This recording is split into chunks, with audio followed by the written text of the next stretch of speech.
Hello. Today I'm happy to introduce another one of our podcasts. In this episode, it's all about art. NFT art to be precise. And who else could we interview on this exciting subject than the one and only PN? Patrick Neuenschwander. I hope I spelled that right. He's our very own NFT guru in residence at SNGLR Digital.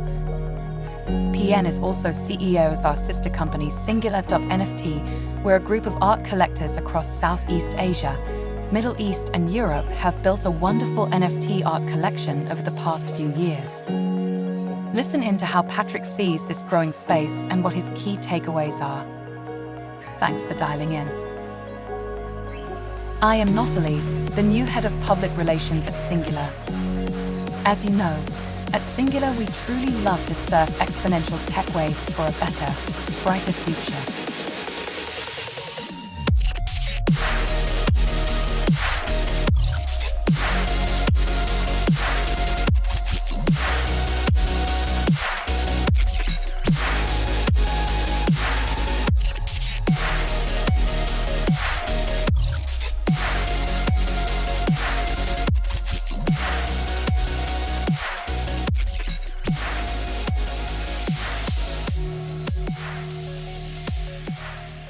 Hello, Patrick.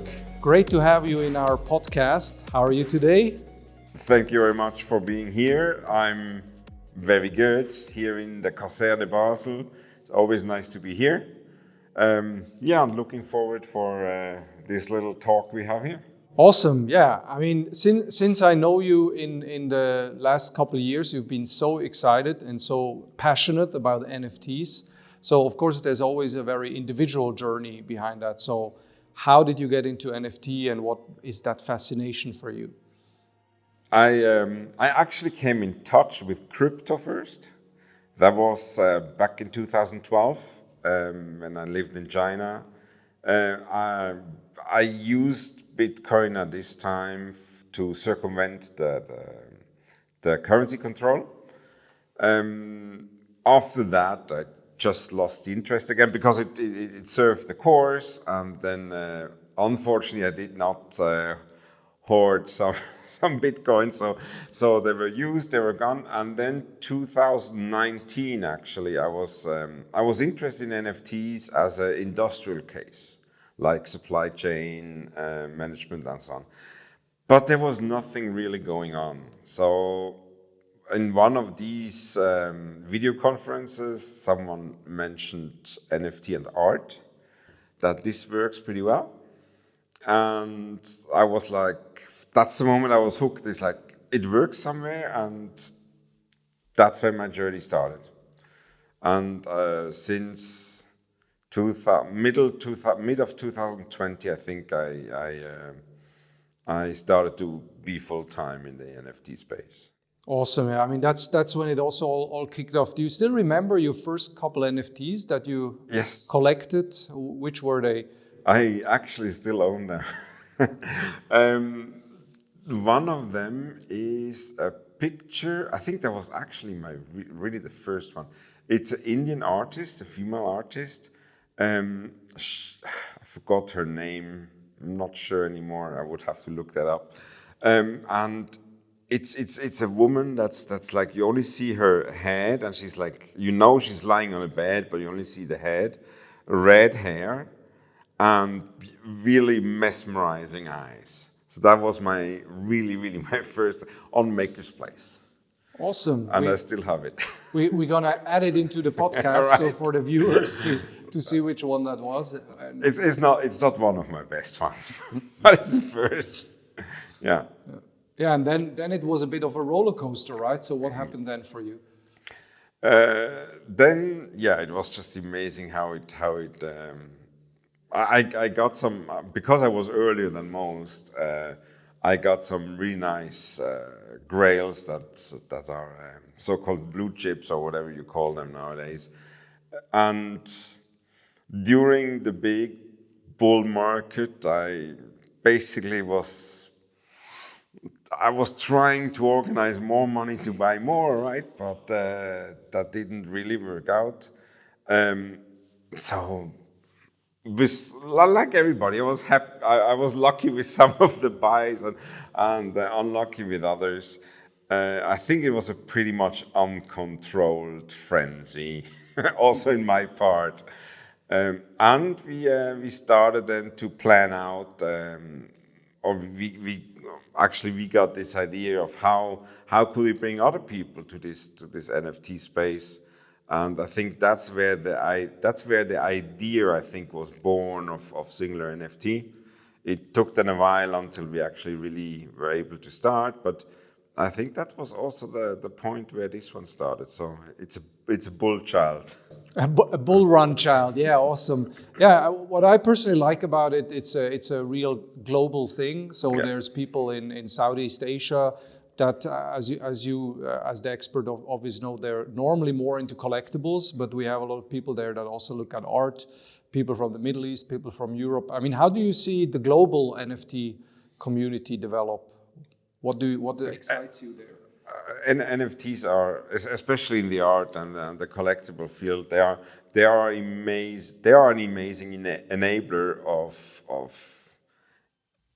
basically of everybody around the globe, right? So we have now possibility of artists that are somewhere in the world that normally don't have access to the art market, and they are in the middle of it now, right? So I think it changed a lot of people's lives. Also I know there are certain structures coming up again in the NFT space, like curators, and the permissionless is not that permissionless anymore, but it's still far better than any so-called old art space. So it's still very much open. And by now you go with the title of a curator. I mean, what does an art curator in the NFT space do the whole day? How does your day look like? I'm not going as a curator. Absolutely not. No. Curators. What I probably do is I try to manage a collection, but I'm far away from a curator. I think a curator. I'm not really sure what a curator, or how I would define a curator, but at least he has to have a certain idea about art. He has to have certain knowledge about history of art, and I think good curators, they have a feeling for how art speaks together. So, and that's something I would never say I have that. So what I do is mostly I manage an art collection. I would not call myself a curator at all, no. I know many others that do that much better. But for, let's say, a 20-year-old girl that lives in Sao Paulo and she wakes up one morning and says, I want to become an art curator, couldn't you make the argument and say this whole scene is not older than a couple of years? So why do you need to study what Da Vinci and Picasso did hundreds of years ago? Why don't you just take a fresh stab and say this is NFT, this is new? I don't think. In this case, it's art history, not like you have to know what Da Vinci did and so on. But it's the NFT art. I know it's a very young field, but we already have people that kind of started the movement. We have different kinds of art, right?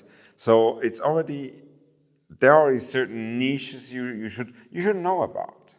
But a 20-year-old girl or boy anywhere in the world, absolutely can start doing it if they have the talent for it and they spend the time to look at this it's a very short history, but it's still a history that you should know who are the really old OGs. There is digital art before NFTs. Do they somehow play into movements we have now? Things like this. This history you should know, not Da Vinci and Monet or whatever. But this I personally find exciting, what you call the OGs. I'm sure you say Beeple is an OG, right? Just by the sheer amount of money that his artworks go for. Okay. But he was overlooked. I mean, he started digital art, I think 2007-ish, started publishing. And we're here in Basel. Basel is the place where Art Basel is happening. And I'm pretty sure between 2007 and very recently he was never invited to showcase his work. And suddenly overnight, probably the whole thing looks different. The big galleries are getting into the game. So what has changed? What happened? I guess what happened is that money flew into the space. Somehow someone got excited about it. Digital art is already old trade, right? I'm not even sure when we started with digital art. I guess 1960 and even before there was digital art. I think it was just the moment where actually the NFTs came into the picture and someone understood, like, yes, this one really helps the digital art and as a digital token that is tamper-proof, that can be traded. It made digital art easier for trades, and first it was only a small group of people that did it, and somehow someone got wind of it. Sometimes you don't know how these things start, right?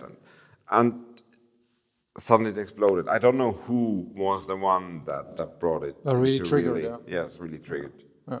I think it's fair to assume that the next generation, the millennials and the generation afterwards, for them probably NFT is going to be a standard, normal part of the art world, and many of them will probably collect it because they like to showcase it wherever they can, maybe play in the metaverse with their art. So maybe this is also something for the new generation, or do you see a lot of old collectors, old art, let's say, institutions get into the space? Yeah, I guess all the old art institutions are there now, right? They already, or at least in the bull, they were there. I don't know who is left at the moment. The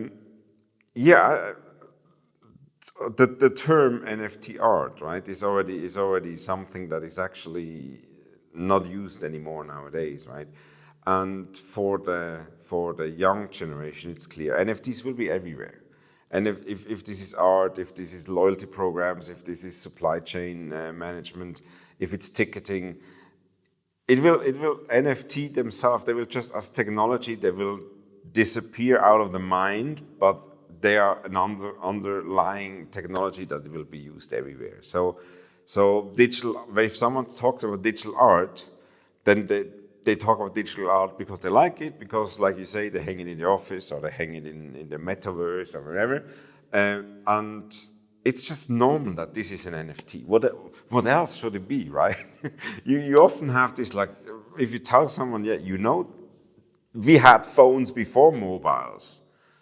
And my kids look at me like, are you okay? So why would you do that? So it's completely normal for them that telephones are mobiles, the same way it will work with NFTs and art and ticketing and everything. They are just everywhere.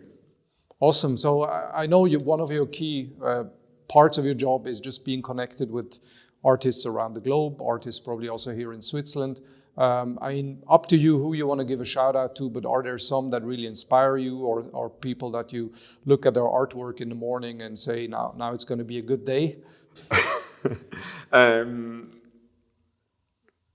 have to admit that I don't have a digital screen yet, because actually I know it gets delivered, I think, in 3 months. I ordered it a year ago. And they had problems with their tech and so on, and now I met the product manager, and he assured me that now they're up to speed. I saw they delivered the bigger one I should get. In June I will have this one, and then there are. I'm not really sure what I will put on there in the collection.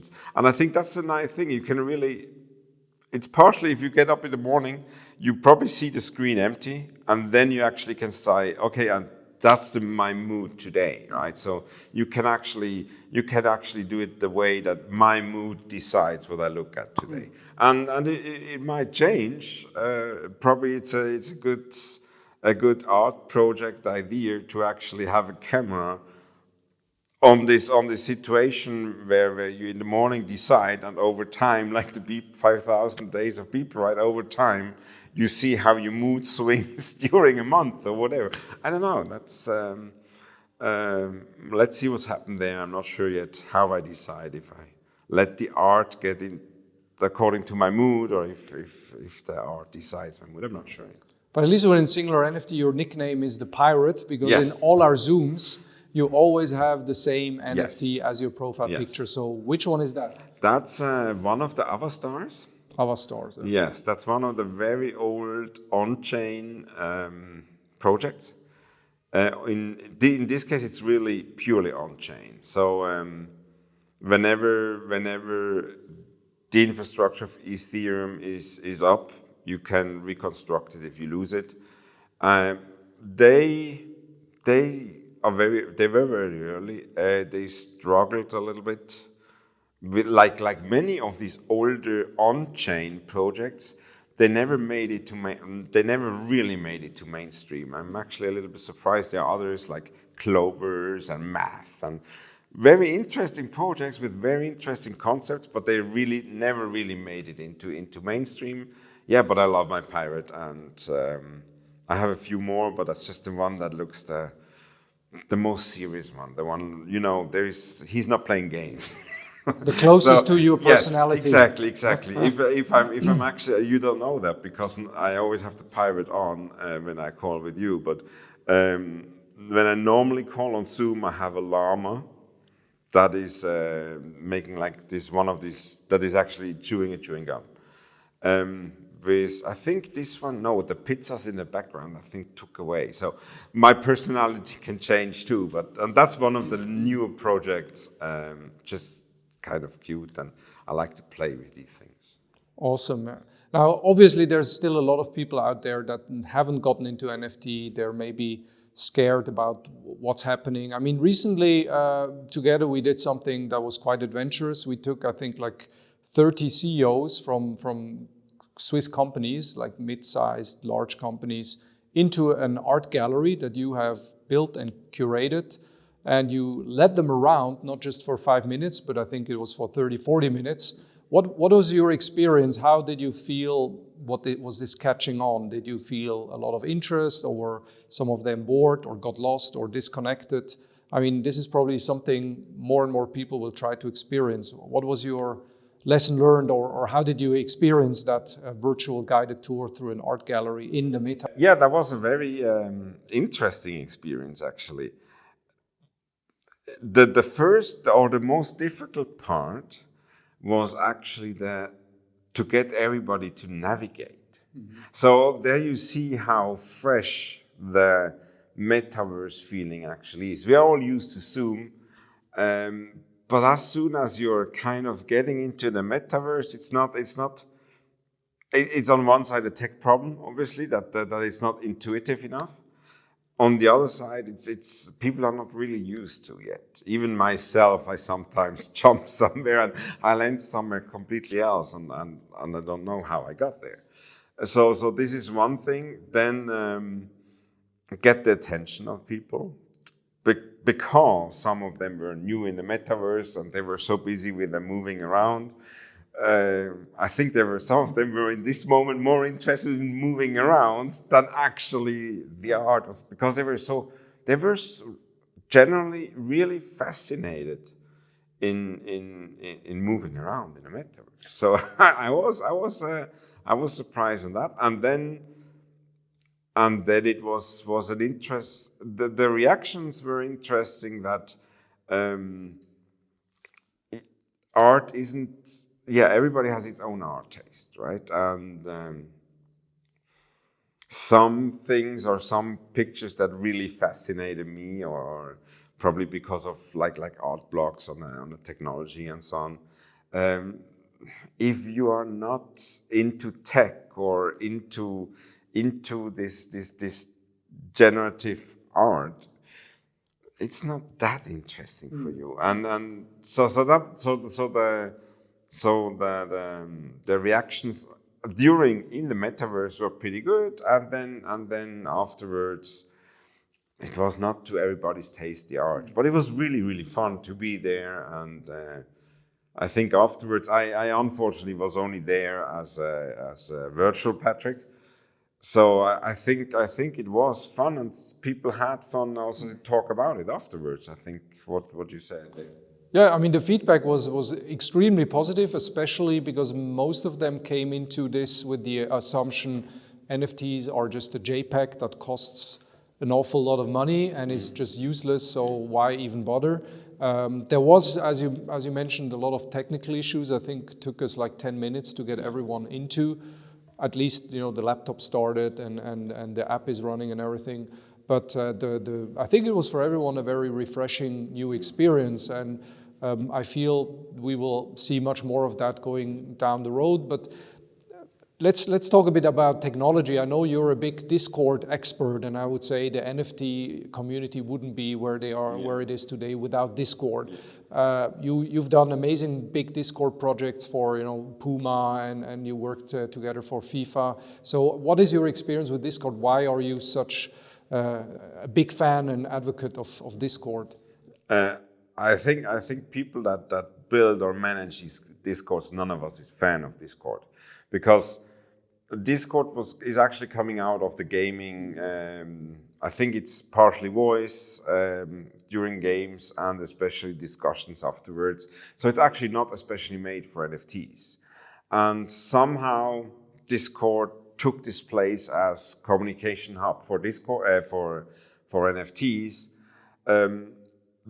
There were coming problems up they never had before. Now you suddenly have money on the line. So if someone gets cheated or scammed out of Discord, there were no securities built in, because before they were not needed. So we started to build bots and token control bots and security bots, link delete bots and whatever. So it's actually very complicated to keep users safe in Discord, unnecessarily complicated.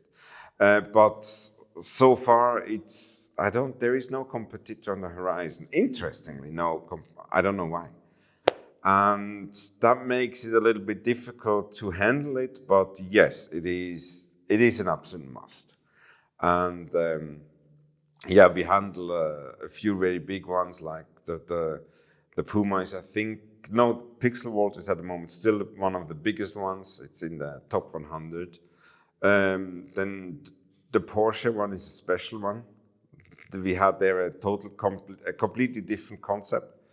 Normally the concept is that you try to hype up people on your server and then make a drop. And there we did it completely different way around. We basically had a closed server. Nobody was in, nobody could talk. The scam possibilities were not there. Then there was the NFT drop, and only the ones with the NFT actually can get into the server to talk. So it's a completely different concept. Very interesting. I like it very much. I probably would, for other Web2 brands, I think that's a very good way to work Discord, because it's new for the brand. And it's most of the time also new for the users or the fans of the brand. That's the first time getting to NFTs at Discord. That's very dangerous for them, so it's nice to have it closed. But this is probably a question that a lot of people have on their mind. If I'm a company, if I'm a brand, why should I ever go NFT? Why should I go Metaverse? So what makes Porsche, Puma, FIFA, what brings them all into the Metaverse, into NFTs? What are they expecting from there? What is in there to win? I don't think any of the Web2 brands really understood it yet.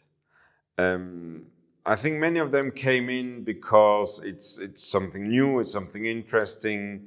It's not the biggest amount of money they have to spend. It's interesting to get in touch with the younger generation. But the actual value for any brand that is getting into Web3 is actually you get user data you would never get in Web2. And most people forget that you actually, it's pseudo-anonymous. It's actually, it's not even pseudo-anonymous. Actually, it's not anonymous at all. We have tools where you can get all the social medias connected to wallets, the whole wallet ecosystem around an email or a social media account, and you basically can see into someone's bank account the wallet, right? So you know what they hold, which projects they hold. You can see how much they interact with other wallets. You can see how they interact with other projects.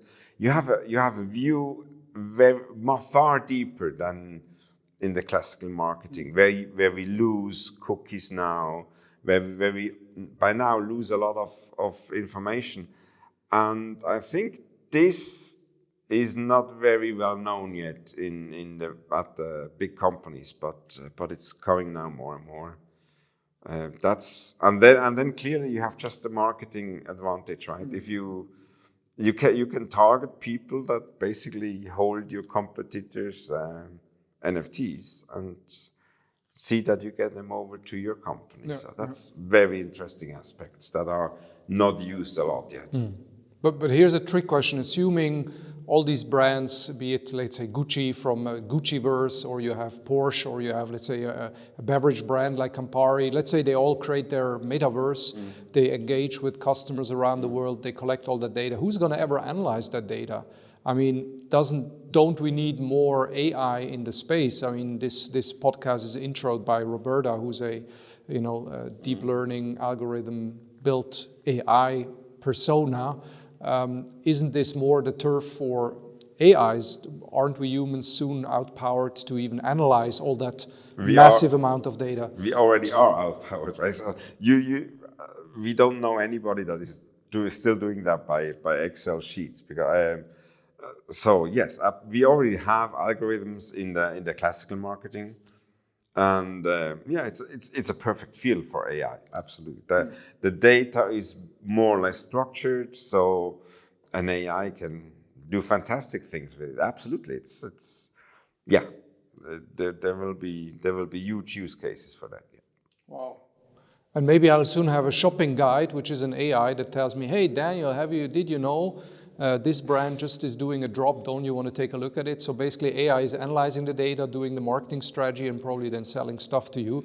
And all we have to do is swipe our wallet or our credit card. Yes. So there was even I think it was yesterday, where someone said that basically it will be like there will be teams of AIs that take care of certain things. And there will be hardly any human interaction. So the next question was does that mean my AI team is selling your AI team some goods, right? So yeah, it's an amazing field, this AI. No idea where it's going to.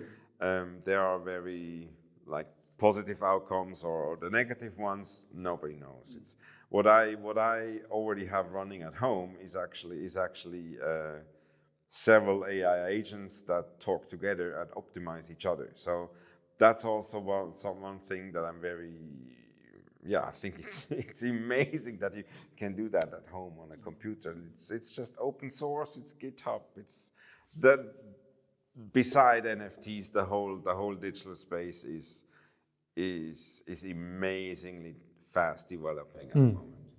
And then back to our art NFT, what if in 10 years, 90% of the art NFTs are actually created by AIs? I mean, you've probably seen Midjourney, and I'm using Runway ML. They all do beautiful visual art, and you probably would upload it tomorrow on Blur or OpenSea. People will buy it, right? And actually, if the narrative is good, why not? So are the next big winners in the NFT art space maybe AIs that create collections? There are already a lot of artists that use AI. But they just change stuff, right? Yes. They use it to give it maybe a final touch. Yes. But you could just say... Or the other way around. The artist give it the final touches to the artwork of I'm not sure how the AI and creativity will come together, Technically, especially in the digital field, technically the AI will be far better to use any tool than a human can ever be. But will it come up with creative ways?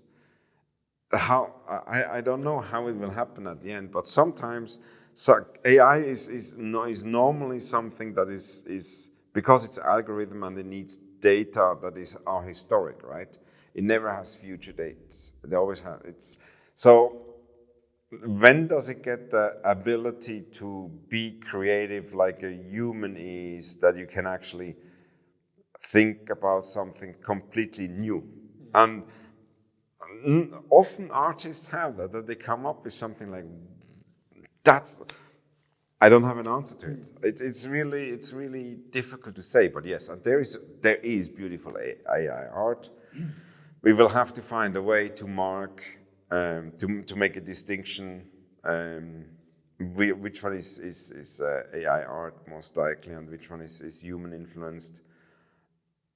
There are coming so many new problems with AI.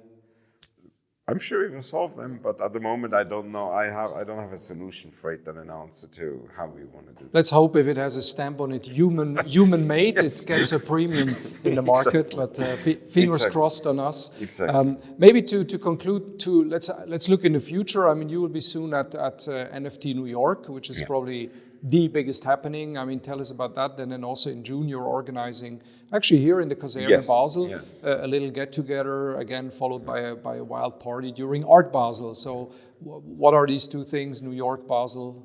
How are you looking forward to that? New York is actually next week.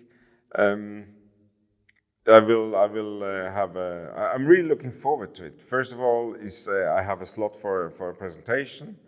And secondly, because we are in a bear market, they predict that it will be much smaller than last year. And actually, I like the fact that we get less of the hype boys, like we call them there. So I'm looking forward to find or to talk with people that actually are interested in the space and build and I will learn so much again. That's always amazing. And then in June will be an amazing event here in the Kaserne. We will have a small exhibition with some local artists and probably some international ones. And then the meet and greet in the Turmbau is always great. Also this year we will not make a private event out of it. So it is kind of funny, or it was at least last year, where people talked with others and nobody actually knew, is the other person into NFTs, or is it an art person, or it's just someone that was just swimming in the Rhine here and coming to drink a coffee or a beer or whatever. So it was a very nice mingle, and we heard there were fantastic dialogues and people really liked it. They enjoyed it, yes. Swimming in the Rhine, you do that here in Basel? Yes. It sounds dangerous to me. No, it's not. So you jump into the water and get some cool... Yes, exactly. Nice. It's tradition here. Nowadays we even have lanes. I remember we didn't have lanes before. Okay. So but nowadays for security they have the lanes, yes. Great, so thank you so much for your time. You're welcome. Pleasure to be here, and thank all you the very best. Much. Yes. Talk soon. Talk to you soon. Thank you.